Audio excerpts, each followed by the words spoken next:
Boa noite, graça e paz em nome de Cristo Jesus. Meu nome é Eliana, sou missionária, estou como missionária no momento aqui em Fervedouro, acompanhado assim do meu esposo, pastor Marcelo, e estamos aqui hoje para falarmos um pouco sobre a nossa trajetória missionária, sobre o início, dessa chamada, pois assim, no meu caso, vou falar um pouquinho aqui, assim, no meu caso, sou cristã, fui criada na igreja evangélica desde pequena, desde os 4 anos de idade, e quando você é criança até adolescência, você é levado, pelo adulto, mas Deus já começa a falar ao seu coração. E aí tive as minhas experiências como criança, depois adolescente e jovem dentro da igreja, e desde jovem, desde a adolescência, com esse chamado missionário, o qual nós estamos hoje há 9 anos em Minas, como missionários. Viemos para cá em 2014 e aí o pastor Marcelo vai contar um pouco da trajetória dele. E de 2014, um pouquinho, nós vamos estar conversando junto e falando. Então, o objetivo desse vídeo é a gente trazer um pouco da narrativa de como foi a nossa vida missionária. Algumas pessoas acham que o missionário é aquele indivíduo que ele, obrigatoriamente, ele só tem que fundar a igreja, ele tem que criar uma igreja. Na verdade, o missionário ele trabalha em todas as áreas para, sim, desenvolver um ponto de pregação, desenvolver uma congregação e por aí vai. No ano de 2014, nós nos mudamos para cá, para Fervedouro, definitivamente. Fervedouro, uma cidade no interior de Minas, a gente está na zona da Mata Mineira, divisa com Rio, Espírito Santo. Conhecemos essa cidade em 2012 e, na época, ainda fazendo seminário, o Senhor nos chamou para fazer missões aqui. Por que fazer aqui e não fazer no Rio de Janeiro, em Niterói, onde a gente morava? Tendo em vista que lá tinha uma variedade muito grande, tinha uma quantidade muito grande de ministérios. E a gente entendeu que aqui era o lugar que Deus despertou no nosso coração de vir fazer a obra. 2014 viemos para cá, demos início a um trabalho no primeiro momento de forma independente, mas em seguida fomos convidados a nos tornar evangelista na igreja presbiteriana. E entrando na igreja presbiteriana, nós ficamos até o final de 2016. Foram quase 3 anos à frente de um trabalho na cidade e na área rural. Nós desenvolvemos um trabalho em 2 áreas rurais aqui de Fervedouro, onde a gente semanalmente realizava um trabalho de discipulado, de evangelismo, buscando assim apresentar o evangelho, o plano da salvação, tanto para adultos quanto para crianças. Depois de 2016, nós fomos convidados a pastorear em Muriaé.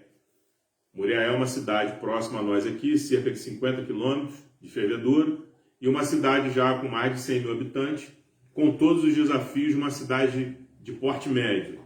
E aí estivemos lá também por 2 anos, trabalhando jovens, crianças, adultos e desenvolvendo, através de culto e de palestras também, um trabalho numa praça próxima à igreja, onde era um ponto muito forte de usuários de drogas.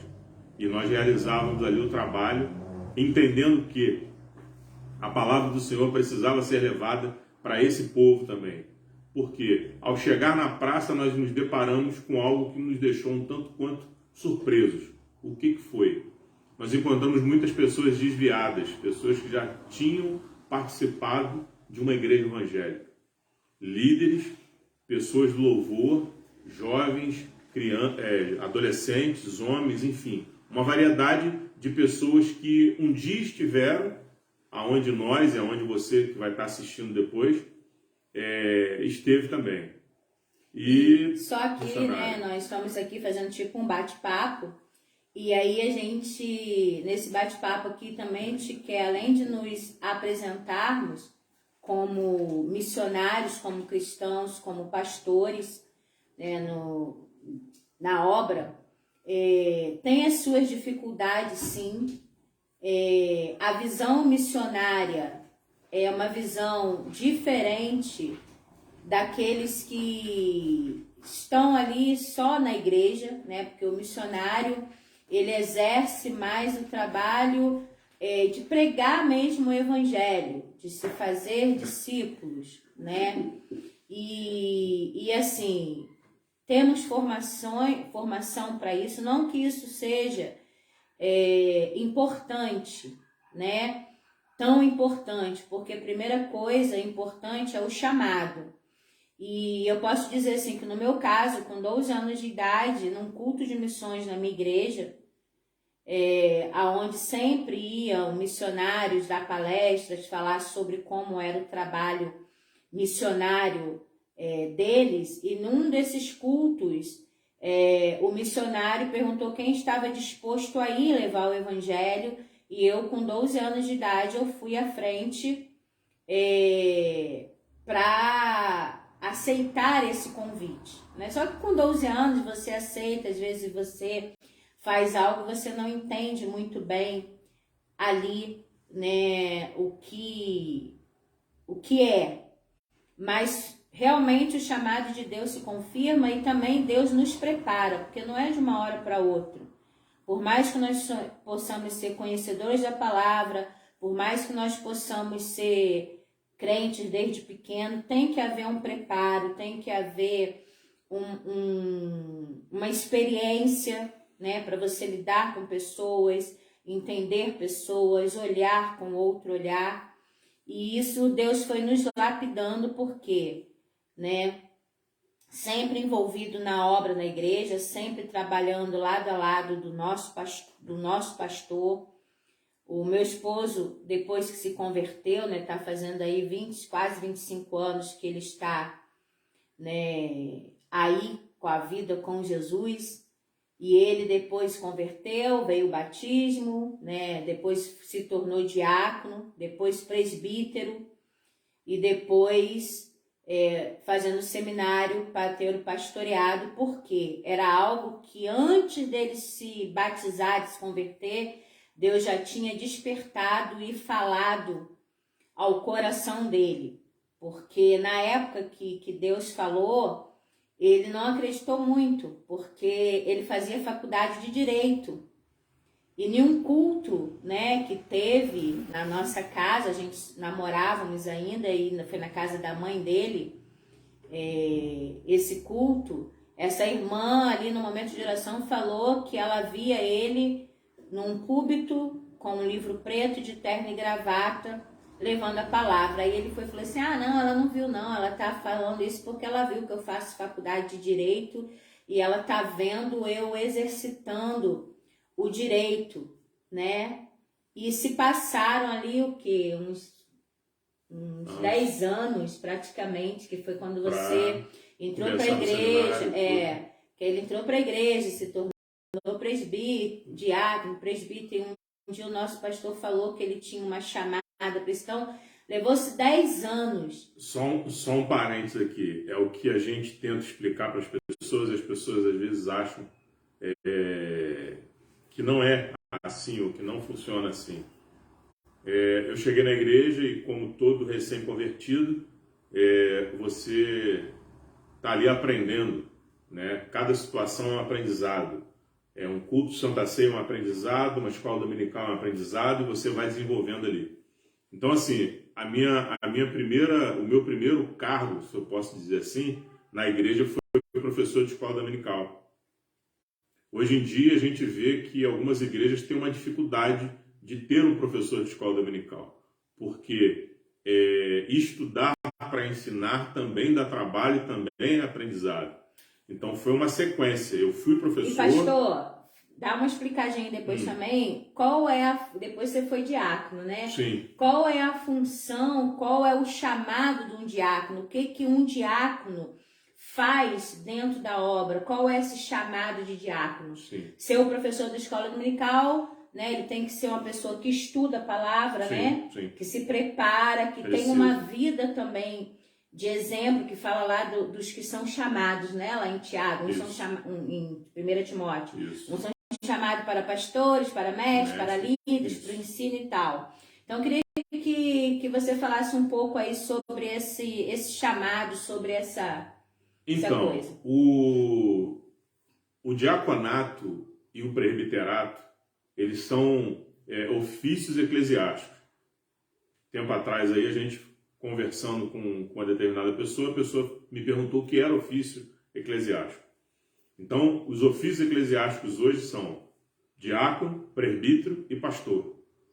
E apóstolo? É uma outra discussão de um outro vídeo que um dia a gente vai estar aí falando. Mas é bíblico diácono e presbítero? Diácono e presbítero, mestre sim. Do ensino? Mestre do ensino, sim. Aonde está na Bíblia? A gente vai encontrar o apóstolo Paulo falando isso em 1 Timóteo, nós vamos encontrar em Tito.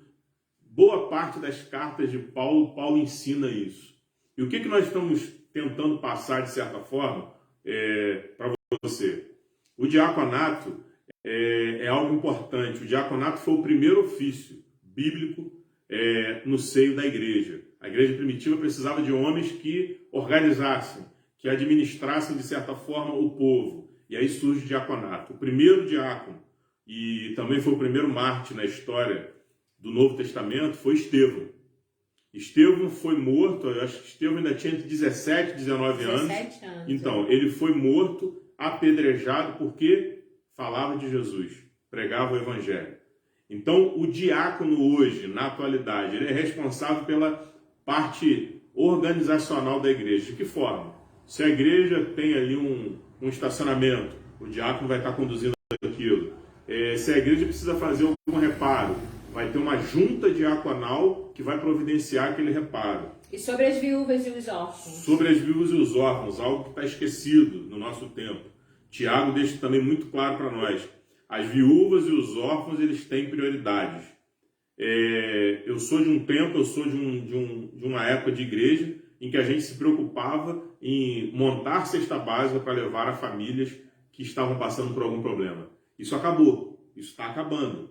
A gente escuta algumas pessoas falarem assim, não, pastor, cesta básica, vai lá na ação social e pede. Opa, mas a Bíblia diz que a gente tem que socorrer. Então, a função de diácono, o ofício de diácono, ele é tão importante quanto.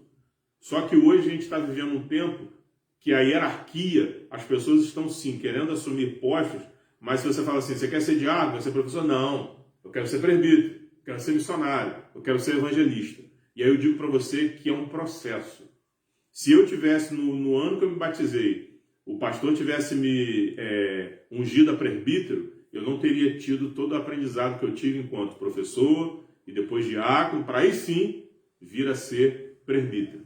E aí a gente vê que hoje, né, as etapas têm sido puladas e aí nós temos visto como tem sido difícil, né, os trabalhos nas igrejas, porque etapas têm sido puladas. As pessoas não querem sentar para aprender, as pessoas não querem sentar para ouvir, as pessoas querem as bênçãos de Deus, mas não quer o Deus das bênçãos, porque querer as bênçãos de Deus, eu quero e eu entendo que eu não preciso ter uma mudança, ter uma transformação, ter uma entrega. Quando eu quero o Deus das bênçãos, nós entendemos que esse Deus das bênçãos vai mudar e vai transformar as nossas vidas e vai nos fazer ser obedientes, que as bênçãos chegarão até nós. É o que diz lá em Deuteronômio 28, né? As bênçãos para aqueles que são obedientes e os que não são obedientes têm as maldições. Exato. Né? Mas não tem maldição. Ali fala que o obediente, ele tem os seus celeiros, tem as bênçãos que chegam até ele sem que você precise correr atrás das bênçãos. Porque ela chega até nós. O pastor vai abrir, vai estar lendo esse texto ali pra gente, Deuteronômio 28. E aí é uma questão que a gente tem que falar, ler e entender a Bíblia, porque hoje nós estamos vendo muito pouco se pregar a palavra, porque o que liberta é a palavra. O que transforma o homem é a palavra, não é o pregador, não é óleo, que agora não é o óleo que fica todas as vezes passando-se óleo, mas passa-se óleo e não busca uma mudança de vida, aquilo ali, né, não tem, é só um simbolismo. E nós vemos aí, como a gente está falando aqui, de chamado, né? Por que nós estamos fazendo um pouquinho aqui, né? A gente já vai entrar no texto ali. Por que a gente está falando de chamado?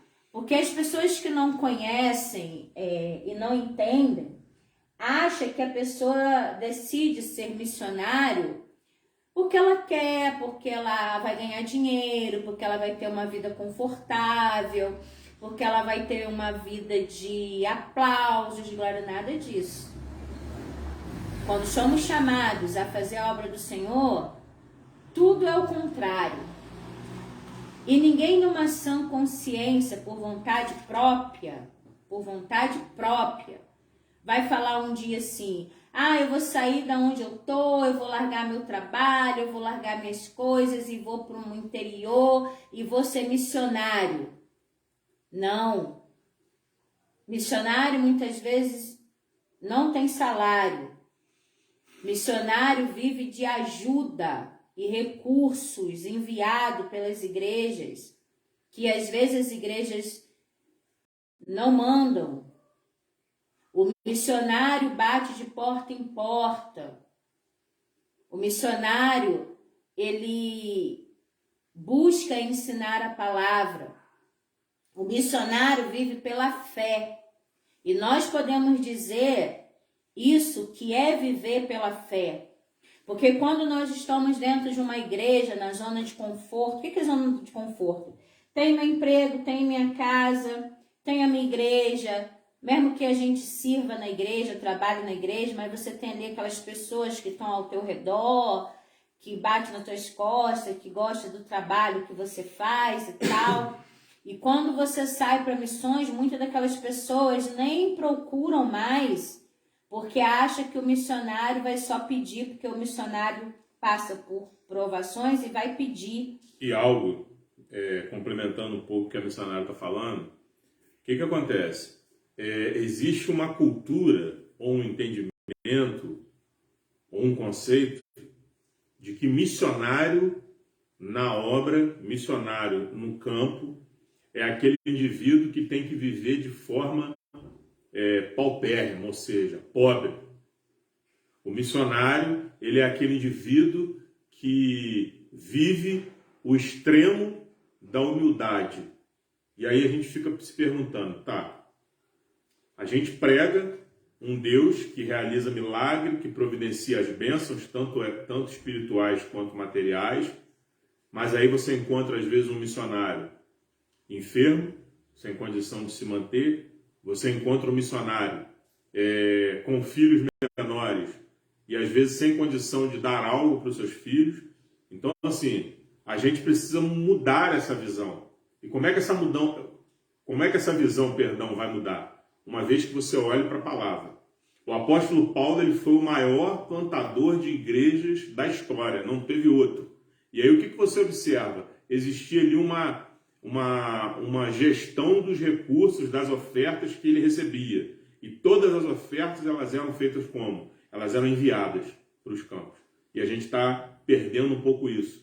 As pessoas costumam falar assim, não, dízimo e oferta para pagar salário do pastor. Dízimo e oferta o missionário coloca no bolso. Existem missionários e missionários. E no nosso caso, né, a gente pode falar aqui por nós, como conhecemos alguns outros missionários, nós trabalhamos, nós temos nosso trabalho secular, né? O meu esposo tem formação, é formado em Direito, tem pós-graduação, trabalhou muitos anos em empresa, hoje trabalha, né, na parte de licitação aqui da prefeitura da cidade local.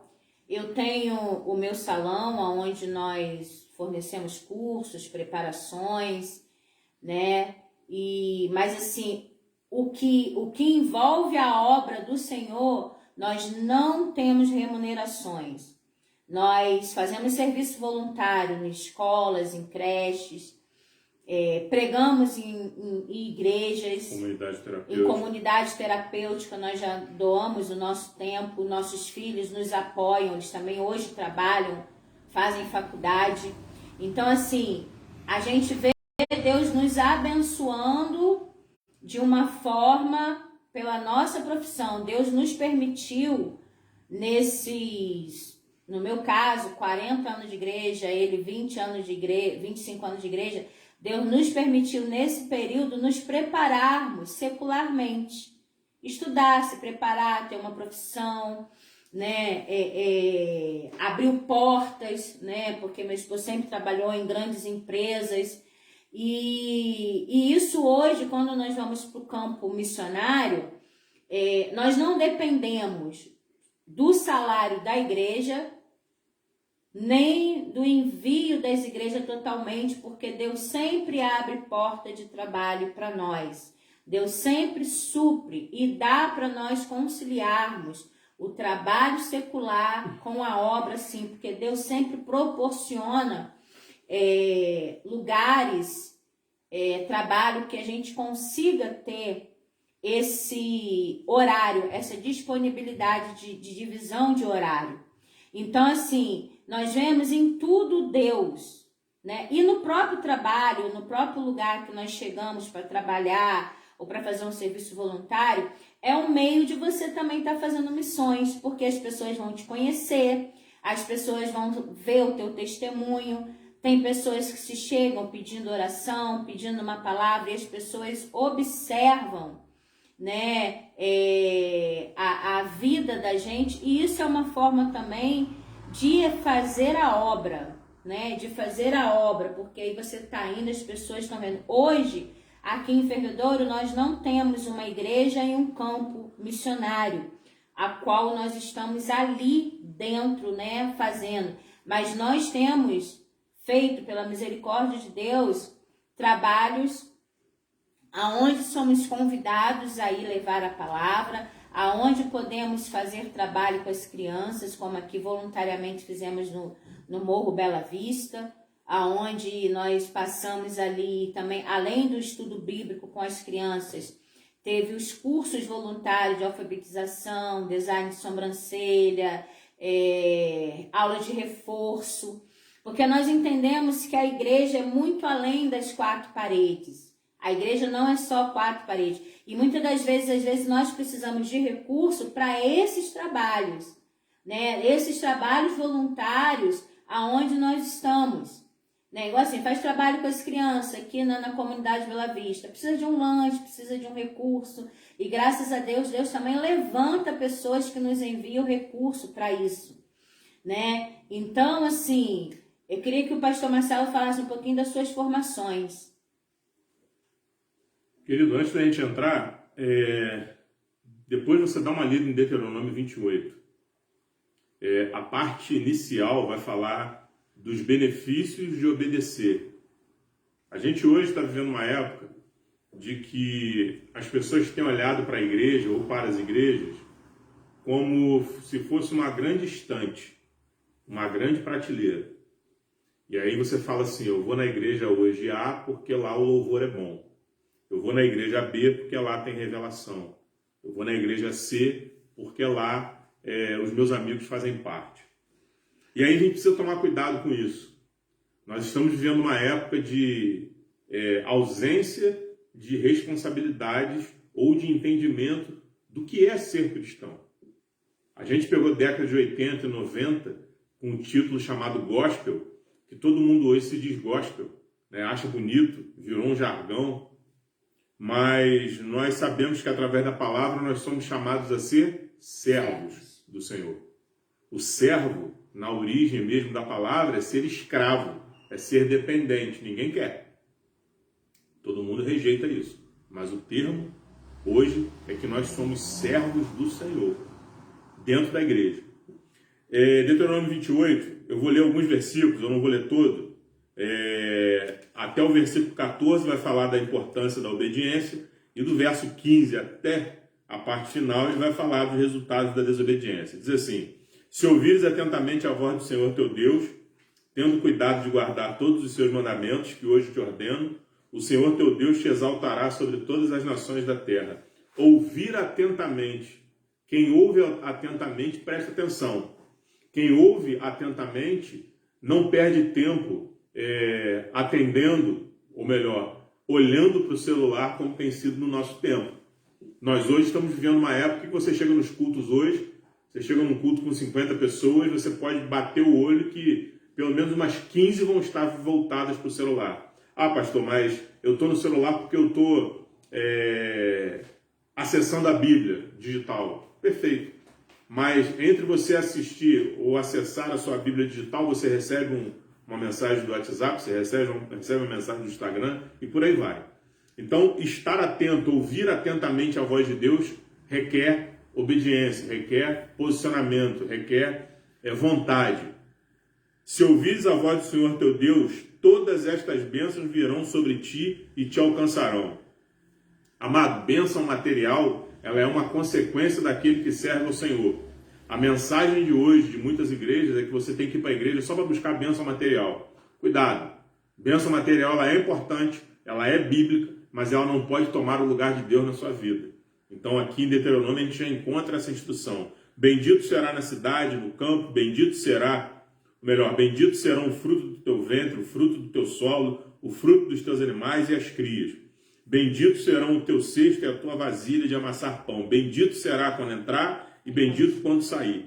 O Senhor derrotará os inimigos que se levantarem contra ti. Sairão contra ti por um caminho, mas fugirão da tua presença por 7 caminhos. Verso 8. O Senhor mandará que a bênção esteja contigo, nos teus celeiros e em tudo que puseres a mão, e te abençoará na terra que o Senhor teu Deus te dá. Quão profunda é essa passagem, querido? Quão importante é a gente tomar posse dessa palavra. Por quê? Quando a gente observa aqui, o Senhor irá pelejar, ou seja, vai derrotar os seus inimigos. E a gente vive uma época assim, nós temos muitos inimigos em algumas situações. O inimigo de nossas almas, ele trava uma luta a cada segundo da nossa vida. Mas aqui o Senhor diz que ele vai prevalecer, que nós vamos prevalecer, porque ele vai derrotar esses inimigos. Guardar os mandamentos do Senhor teu Deus e andar nos seus caminhos, o Senhor te confirmará como seu povo. Como é que a gente tem guardado, querido? Né? Essa época em que você acessa mensagens a todo instante no celular, como é que você tem guardado o mandamento? Mandamento é a palavra do Senhor. E a palavra ela precisa ser guardada para que a gente possa reagir às situações que vêm de encontro a nós. Então, assim, Deuteronômio 28 é um dos textos que a gente vai estar citando ao longo dos dias aí, com relação à importância de estar firmado no Senhor. Eu tenho destacado isso aonde a gente faz evangelismo, aonde a gente prega, de que existe uma diferença. Eu sou membro da igreja ABC. Eu sou servo do Senhor. Eu sou servo de Jesus. Eu sou alguém que um dia foi alcançado. Porque a placa, amados, ela foi criada para instituir determinado segmento, para que você se encontre, para que você receba o alimento. Mas não é ela que vai contribuir o que é tão importante para o seu processo de salvação. Aí, pastor, como a gente está fazendo tipo uma entrevista, um podcast, né? Entrando texto, o pastor explicou aqui qual é a função do diácono. Agora eu queria que o pastor falasse um pouquinho sobre qual é a função de um presbítero. Isso tudo está lá na Bíblia, em 1 Timóteo, falando lá dos obreiros, né? A função do obreiro. E eu queria que o pastor lesse lá como fala como que deve ser o obreiro. Porque às vezes nós falamos, às vezes nós comentamos, e as pessoas às vezes acham que é uma imposição, que é uma coisa de alguma determinada igreja, alguma doutrina da igreja, não, mas é bíblico ali quem é chamado a ser oficial. Nós já explicamos no início aqui que oficialato é todo aquele que tem uma função dentro da obra. Então o pastor vai ler agora aqui em Tito qual é essa função e quem é que está apto a ser um oficial. Jesus, quando chamou os 12, tinham essas características. Querido, Tito, capítulo 1, a partir do verso 5, diz assim, apóstolo Paulo, escrevendo a Tito: Foi por isso que te deixei em Creta, para que pusesses em boa ordem o que faltava, e que em cada cidade estabelecesses presbíteros, como te falei. Alguém que seja irrepreensível, marido de uma só mulher, que tenha filhos crentes, que não sejam acusados de libertinagem e nem desobedientes.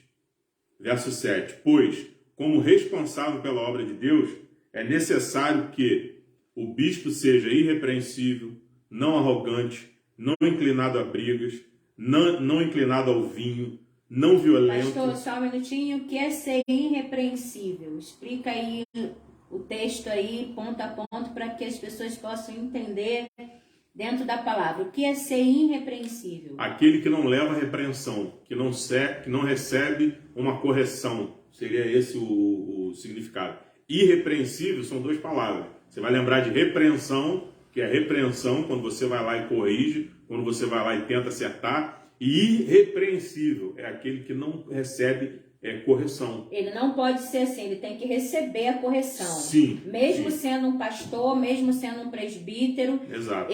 Se ele tiver errado, ele tem que obedecer essa repreensão.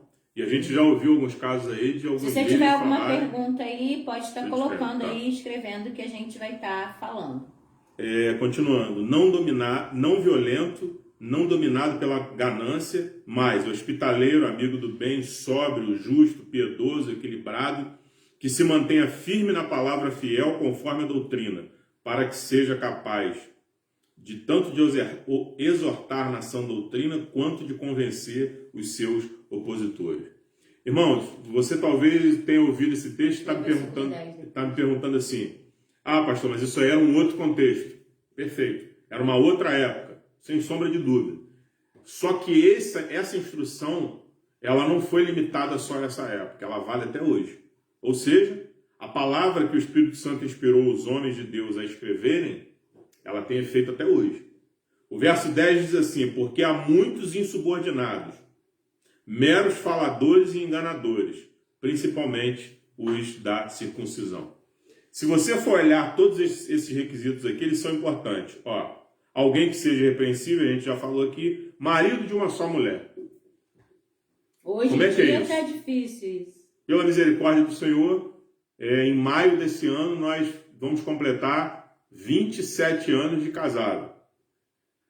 Em alguns cenários, a gente sabe que existem pessoas que já estão no segundo ou terceiro casamento. Eu não vou entrar aqui no mérito, nem vou criticar, nem vou expor a minha opinião, porque cada caso é um caso.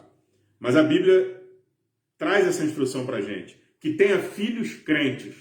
Meu irmão, nós temos 2 filhos. São perfeitos? Não, como nós também não somos. Mas foram criados, desde a época que estavam no ventre da mãe, criados na igreja. Nós temos encontrado hoje uma quantidade muito grande de jovens, filhos de crentes, ou filhos de líderes, ou de pastores, enfim, que não fazem parte da igreja ou que estão desviados. Talvez até pelo exemplo, né, dos pais afastam os filhos. Né? A gente fica preocupado. E aí? Se essa pessoa não tem filho crente, como é que ele vai exortar o seu filho espiritual? Aquele que está lá dentro da igreja, aquele que está lá no culto semanal, aquele que vai estar no evento de jovem. Continuando.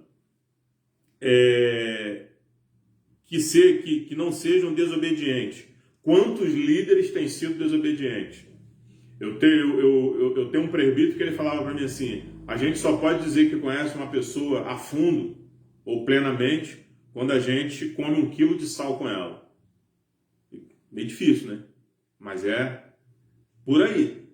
O que a gente tem visto hoje na questão dos oficialatos hoje, ou seja, dos ofícios eclesiásticos no seio da igreja, ou dos líderes. Líderes que são ungidos ou empossados sem nenhum treinamento, sem nenhuma instrução. Eu falava hoje aqui em casa à tarde que, na minha visão, eu fiz 2 seminários teológicos, depois eu vou passar para os irmãos. O mínimo que um seminário hoje deveria exigir para que a pessoa pudesse fazer um curso teológico, seja ele de bacharel, seja ele de imersão, não importa, é que ele pelo menos tivesse lido a Bíblia uma vez. Irmãos, a gente já falou isso em pregação. O que motiva você a ler a sua Bíblia? Isso é pessoal. E aí a gente encontra o quê? O pessoal que vai para um curso teológico, não vou nem dizer seminário, vai para um curso teológico, nunca leu, às vezes não se enquadra nesses requisitos que a gente acabou de ler. Ah, eu não gosto de ler, então tá certo? Eu tô de óculos. Tem gente que diz que não consegue ler porque a vista embaça. Faz um óculos, filho. Ah, mas eu não consigo entender nada. Calma aí. A Bíblia é o único livro onde o autor fala diretamente com você.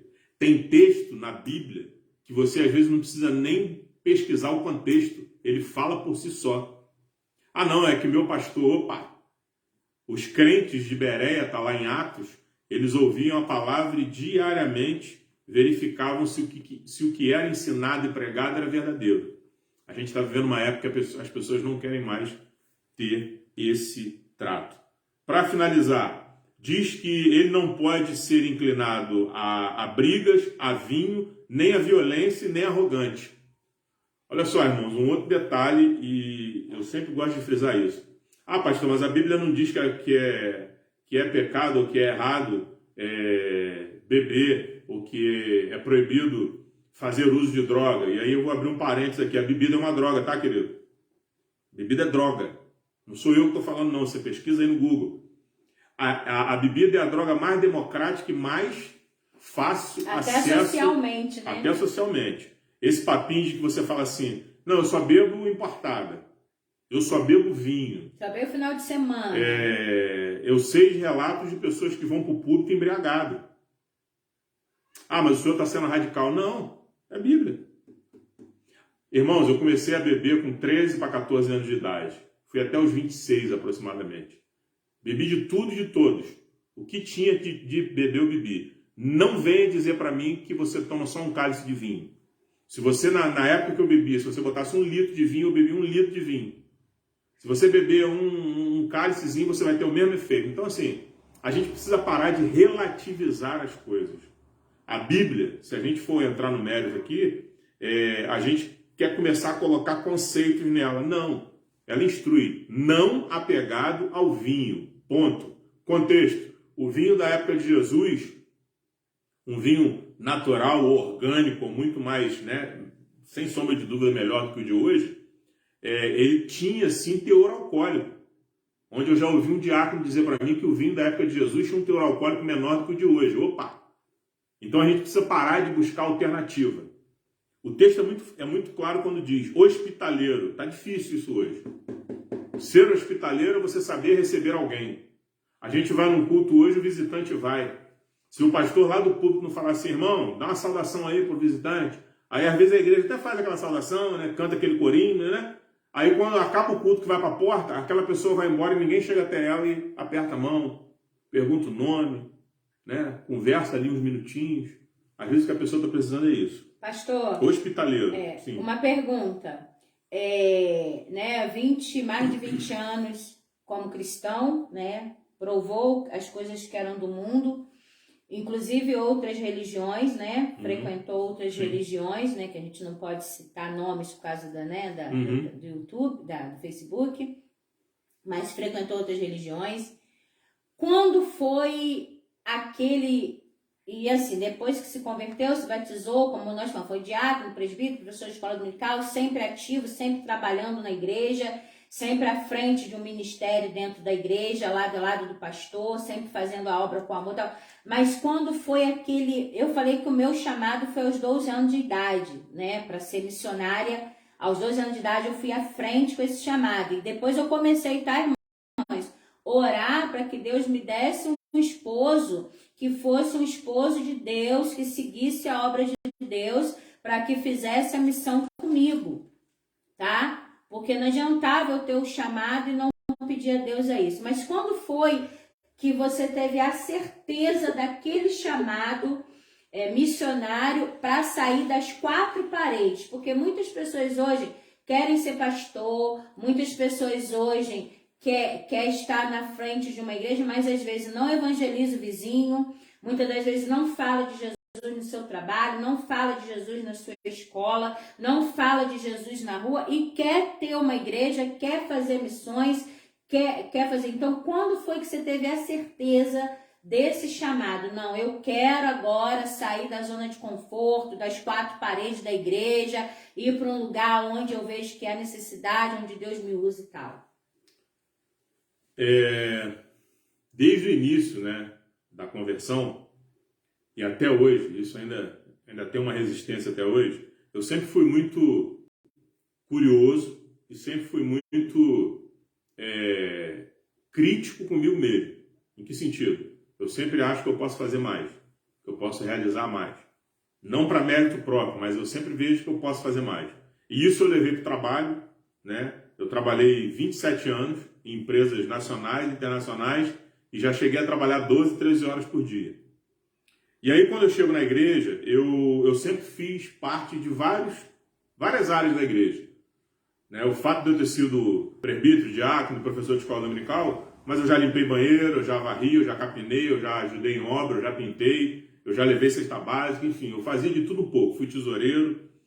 E, naturalmente, nessa caminhada, eu mesmo não tinha me percebido disso. Um dia o meu pastor chegou e falou assim, eu percebo, eu já era presbítero, ele falou assim, eu percebo que você tem um chamado. E aí eu lembro que eu olhei para ele e falei assim, chamado? Eu falei, chamado ministerial, ou seja, ser pastor. E aí na época, né, a gente envolvido em serviço, aquela coisa toda, viajava para São Paulo, ficava uma semana, voltava. E aí eu lembro que eu cheguei em São Paulo um dia no hotel, eu estava sozinho, tinha acabado de vir do serviço, eu parei, abri minha Bíblia, comecei a ler, orei.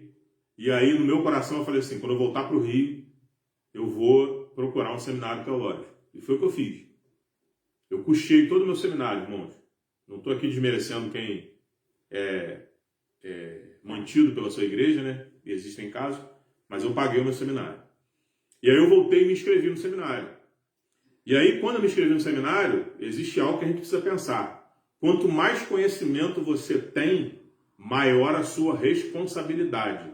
E aí eu comecei a analisar o quê? Meu seminário era no centro do Rio, no centro de Niterói. Eu atravessava de barca, descia, o meu seminário era no centro de Niterói. Antes de você chegar no seminário, você passa por alcoólatra, por pivete, por drogados, por desempregado, por camelô e tudo aquilo, prostituta, e o pessoal no shopping, aquela coisa toda, tudo que você pode imaginar, você encontra, travesti. E aí eu chegava no seminário. Como meu seminário era nos fundos da igreja, e a igreja funcionava ali, a igreja de grandes centros, entra gente de tudo quanto é tipo, tá? Querendo um prato de comida, querendo uma roupa, drogado, viciado, enfim. E aí ali eu comecei o seminário, a gente vai se relacionando com outras pessoas. O meu seminário ele foi interdenominacional, ou seja, não era de uma denominação específica. E aí eu comecei a entrar em conflito comigo, por quê? Eu entendia que todo o trabalho que acontecia na igreja, na minha igreja, ele deveria ser um trabalho aberto ao povo, à vizinhança, às pessoas, e não um trabalho restrito, só a minha denominação, ou só a minha igreja. Exemplo, eu achava que um trabalho de mulheres, as mulheres deveriam convidar outros. Um trabalho dos homens, os homens deveriam convidar outros, e assim sucessivamente. E aí eu comecei a observar, eu comecei a entrar em conflito de que eu não conseguia ver isso. E aí, para encurtar um pouco a história, a gente foi até o final do seminário, né? A gente terminou o seminário em 2013, dezembro de 2013, abril de 2014 eu vim para Fervedouro, Minas Gerais. E assim, hoje em dia a gente não tem mais ouvido muito isso. Como é que a coisa tem acontecido? As pessoas são apontadas por alguém e sem precisar procurar instrução ou estudo, ela é colocada como líder ali. Isso é muito sério, irmão. Isso é muito forte. Porque você está colocando a responsabilidade de algo que é seu sobre uma pessoa. Isso é muito forte. Eu não posso chegar aqui só porque ela é minha esposa e eu vou empossar, eu vou ungir ela, pastora. Isso é muito forte. Porque o meu filho está na caminhada comigo desde sempre, nesses 9 anos e pouco. Eu vou lá e vou ungir ele, eu vou empossar ele diácono. Opa! Isso é uma responsabilidade que eu estou transmitindo para ele. Então isso é muito sério. E a gente hoje, não porque nós somos melhores ou diferentes, mas a gente precisa expor isso, porque isso é bíblico. As pessoas, quando a gente fala, quando procuram a gente cita algum texto, alguma palavra, as pessoas acham que essa palavra é nossa. Por isso que a gente leu aqui Tito. Eu quero ler mais um texto aqui com vocês para responder o que a missionária pediu. Paulo instruindo Timóteo, lá em 2 Timóteo. Eu só estou no Novo Testamento agora. Ele fala assim: procura apresentar-se aprovado diante de Deus, como obreiro que não tem do que se envergonhar, que maneja bem a palavra da verdade. Isso aqui é muito profundo. Sabe por quê? A gente se apresenta muito bem para trabalhar, a gente se apresenta muito bem quando vai ao fórum, a gente se apresenta muito bem quando vai para a faculdade. Apresentação. Só que o texto aqui fala de aprovado diante de Deus. É uma responsabilidade muito maior. Para você chegar diante de Deus como obreiro, você tem que buscar na palavra. Me desculpa aqueles que falam assim: eu não tenho tempo. Olha só. Desde quando o mundo é mundo, são 24 horas, filho. Não vai mudar. Eclesiastes diz: há tempo para tudo. Eu sempre falo o seguinte: você que é mulher, que é esposa, que é irmã, enfim, que é mãe, que é avó, as mulheres têm uma capacidade muito maior de realizar várias coisas ao mesmo tempo. Graças a Deus, eu não tenho essa condição. É a nossa natureza do homem. Então, quando eu paro, porque eu falo assim, eu vou ler minha Bíblia, eu vou estudar, eu consigo ler 30, 40 páginas da minha Bíblia e estudar ao mesmo tempo. Isso é meu. Talvez você não tenha essa facilidade. Alguém fala assim: pastor, mas eu não consigo e tal. Bota o fonezinho no ouvido. Tem aplicativo de Bíblia agora que você consegue ouvir o texto. Também é um processo de aprendizado, a audição. Então a gente começa a substituir... Ou não consegue fazer todos os dias, separa um dia da semana em que você vai se dedicar a ler e a meditar. Sim. Porque não adianta ler corrido, não adianta ler versículos isolados. Não. A Bíblia tem que ler o texto, o contexto, e lá, como fala, meditar no livro da lei. Meditar é ter tempo, é ler, é pedir direção do Espírito Santo, é orar, é pedir discernimento para que a palavra vá entrando e vai mudando. Então, assim, se eu for fazer isso todo dia, no meu caso, eu não leio todo dia, mas eu tenho 2 vezes na semana em que eu tiro um tempo, em que eu tiro um horário para que eu leia e estude a minha Bíblia. De uma forma que naquele momento eu não me envolvo com outras coisas, não presto atenção em outras coisas, tá? Isso aí, para fazer isso, a televisão tem que estar desligada, o celular tem que estar desconectado do Wi-Fi. Isso aí. Senão toda hora chega uma mensagem, você se desliga, você não presta atenção. Se estiver muito preocupado, muito ansioso com alguma coisa, tente desfocar o foco, senão você vai sentar, vai ler a Bíblia como um livro qualquer, vai ler como um livro somente por leitura. Não, ela tem que ser lida, meditada, como, né, de lá, meditar no livro da lei, né, a todo momento. Dia e noite. Dia e noite. Então, assim, faça esse exercício. O que tem motivado você a ler a Bíblia? Eu já usei essa ilustração. Às vezes o que falta em você é motivação. Se você hoje está procurando emprego, imagina que você recebe no domingo de manhã uma mensagem que na segunda-feira você tem uma entrevista. E nessa entrevista você vai para uma empresa que vai te pagar 10 salários mínimos, plano de saúde, cesta básica, auxílio, isso e aquilo, enfim. Aquele emprego dos sonhos. Só que a entrevista é segunda-feira, às 10 horas da manhã. E você recebe esse WhatsApp no domingo de manhã.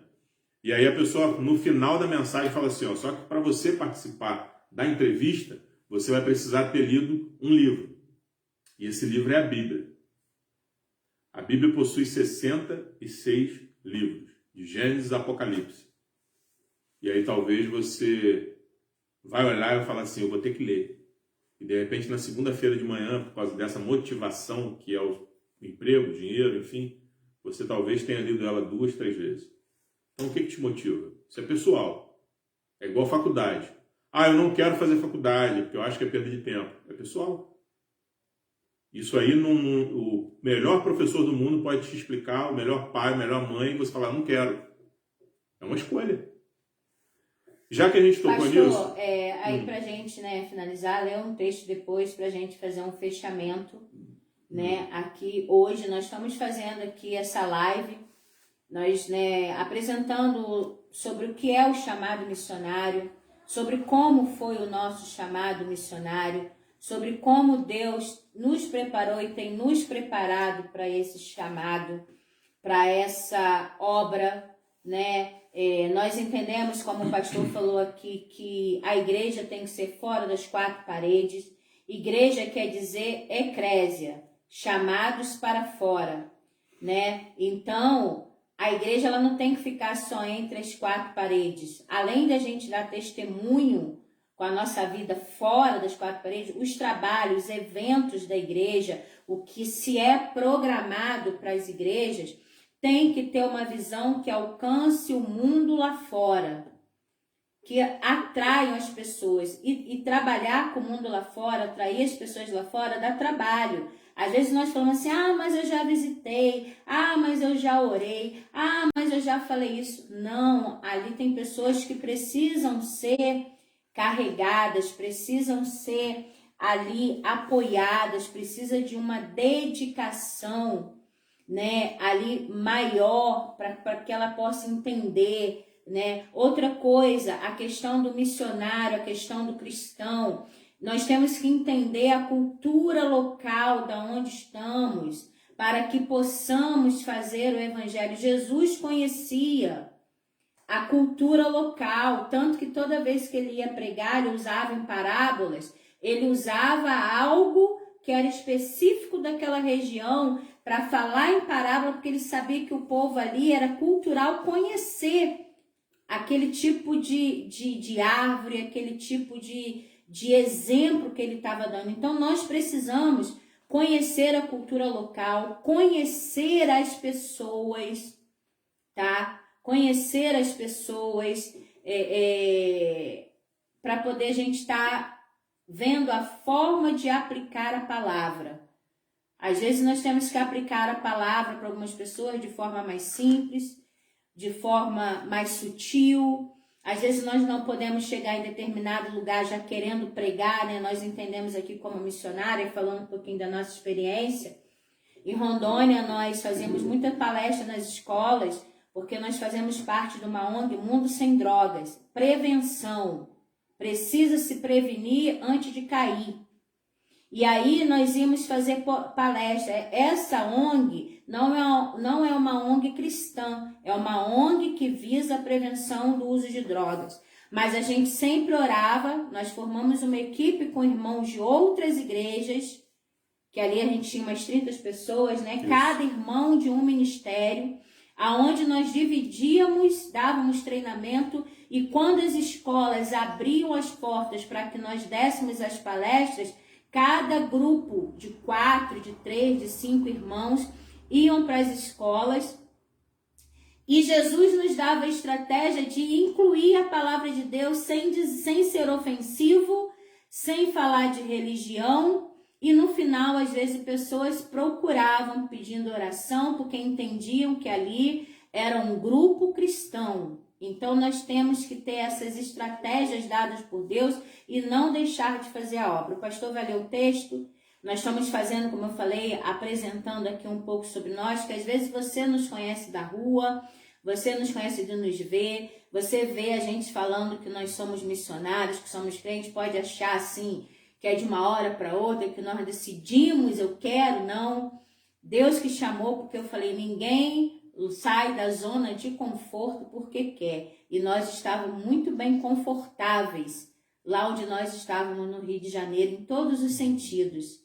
E quando Deus falou, saia, eu fui a primeira a dizer, não vou largar o meu trabalho, a minha igreja. Eu trabalhava com senhoras na igreja, com crianças na igreja.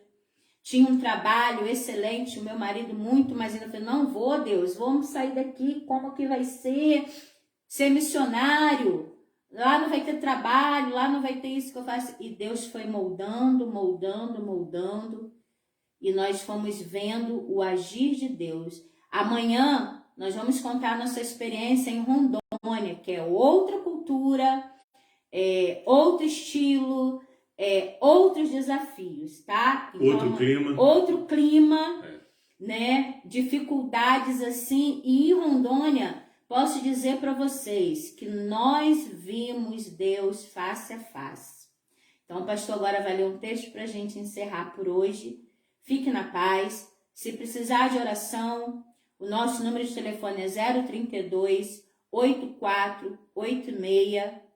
Esqueci meu número. 8254. 8254. Repete então aí meu número. 8486-8254. Se você precisa de oração, se você precisa de um discipulado, se você precisa de leitura da palavra, se você precisa de um aconselhamento, nós não mantemos, não falamos coisas que são nos procuradas intimamente, confidencialmente. Não é falado porque nós aprendemos isso também, a não citar nomes, a não falar de pessoas e casos de pessoas. Então o pastor vai estar encerrando com o texto. Eu estou vendo aqui Ezequiel, irmão Ezequiel, irmã Poliana, Irani foi minha aluna lá no São Pedro. Marileide Costa. Sim, Marileide é do Rio. Ajudou a criar lá os meninos, né? Ela ficava com os nossos filhos quando a gente trabalhava, a irmã e o Cristo também. Ali em cima também, você conhece. Andressa Marques, a Nigrinha Freitas, que é lá de Rondônia, né? Filha do presbítero Raimundo. Ah, legal. Tá? Filha do presbítero Raimundo, lá de Rondônia. A Rose Assunção, né? Tá aqui de Fervedouro, Sim. Também conhecemos desde o Rio e é daqui. Então, assim, pela misericórdia de Deus, estamos aqui e podem contar conosco. Querido, é um texto que eu creio que vai trazer uma certeza para a sua vida e para o seu coração. É um texto que talvez vai mudar a forma que você tem pensado ou a forma que você tem entendido sobre Jesus. O apóstolo Paulo escreve uma carta à igreja de Roma, daquela época, e aqui a gente vai citar Romanos 8, capítulo 8, só o verso de número 32. O texto fala assim: aquele que não poupou nem o próprio filho, mas pelo contrário o entregou por todos nós, como não nos dará também com ele todas as coisas? Paulo Freire disse que a repetição é a mãe do aprendizado. Eu vou repetir o versículo de novo. Aquele que não poupou nem o próprio filho, mas pelo contrário o entregou por todos nós, como não nos dará também com ele todas as coisas? Se Deus deu Jesus por amor de mim, por amor de você, o seu único filho, filho unigênito, aquele que era prometido no Antigo Testamento, Paulo afirma através do Espírito Santo na parte final, e eu vou usar a minha linguagem, que com certeza Cristo vai te dar aquilo que você tem buscado. Amém. Só que a nossa visão, às vezes, a gente quer muito uma coisa, mas a gente não sabe as consequências dessa coisa lá na frente. Jesus não, ele conhece o nosso passado, presente e futuro. E às vezes ele não vai dar de acordo com a nossa petição. Mas na maioria das vezes ele dá algo muito além do que pedimos ou pensamos. Então, grave esse texto, Romanos 8, verso 32, e que o nosso bom Deus continue abençoando a sua vida, o seu coração. A gente vai tentar manter esses vídeos durante a semana, falando um pouco da gente, mas também falando um pouco daquilo que Cristo fez nas nossas vidas e um pouquinho da palavra. Você compartilha, você avisa alguém, enfim.